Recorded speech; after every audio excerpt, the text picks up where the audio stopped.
to agenda item C, which is a request to designate the Beltline Highway in Eugene in honor of our longtime fellow commissioner, Randy Pape. And Director Garrett? Thank you, Madam Chair. Kind of a rare situation here that I bring an agenda item before you, but we have a rare individual that I think warrants the Director carrying this request. And the request is to approve the designation of the Beltline Highway as the Randy Pape Beltway. Recall that the Governor Kulongoski sent the Chair a letter back on January 15th requesting the Commission designate the Beltline Highway in the Eugene-Springfield area in honor of Randall C. Pape.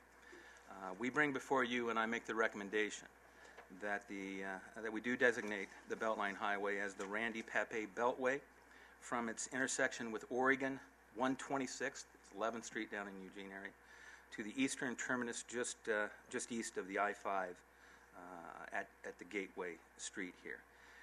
It goes without saying that this is a man who left a legacy in many areas, certainly in transportation. The health of the transportation infrastructure is better, is safer because of his efforts. This was a man who gave. He gave his passion, he gave his dedication, he sacrificed for this organization. And I can think of no other honor better suited to this gentleman who gave so much as for us to give this designation for the Randy Pape Beltway. So with that, very simple, very straightforward. That's our recommendation. Thank you, Director Garrett, and I want to mention for my fellow commissioners that I did have a chance to speak to Eugene City Mayor Kitty Piercy on Tuesday as well, and she informed me, and I have now been informed, that the City Council of Eugene did pass a motion yesterday at their meeting in support of the request to designate the Beltline Highway in honor of Randy Pape, and that motion was passed unanimously yesterday by the Eugene City Council. I would also be remiss if I didn't thank Sonny Chickering, our area manager, who has talked to a lot of people in the community about the request, and I appreciate Sonny's effort and James Lee's effort on this renaming. We do have one special person signed up to testify, so if our longtime chair, Stuart Foster, would like to come to the podium, we'd really appreciate it.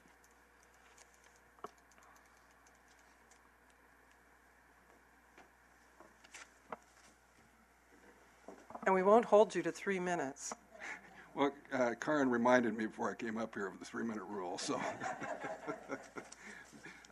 Chair Ackerman, members of the Commission, my name's Stuart Foster. I'm a private citizen residing in Medford, Oregon. And I'm here today to speak in support of naming the Eugene Beltline Highway in honor of Randy Pape. Randy was a bigger-than-life citizen of this state. Randy and I served on the commission for 7 years, and Gail served that same period of time with him. I remember so clearly when he first came on the commission, he took detailed notes. He had one of those little spiral notebooks, and he just took notes of everything.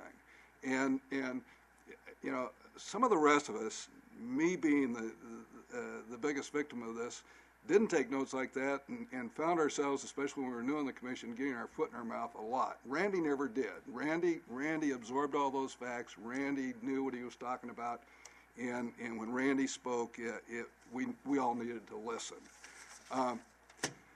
And you know, he was soon managing our policy affairs in the independent Republic of Eugene, and he referred to that with great affection, I should say. And he did it with great skill, grace, and aplomb. One of the things that struck me this morning as I was thinking about it is how much money, millions of dollars, Randy Pape saved the state of Oregon. He was a great advocate of efficiencies within the department. Among many other things, he was directly involved in the negotiations with the potential private sector managers of our Altea Bridge program.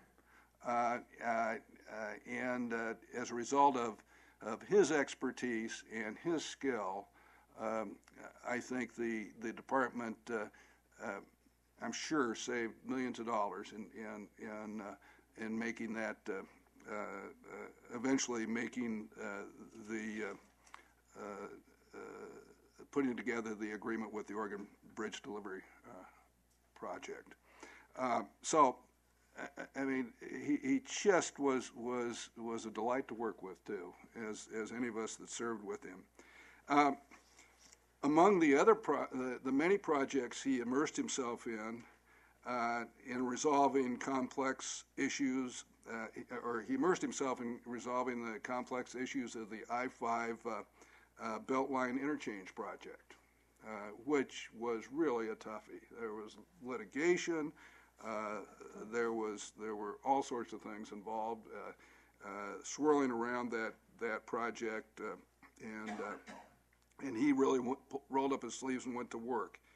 He could be tough, and he could tell a community no when it was appropriate to do so.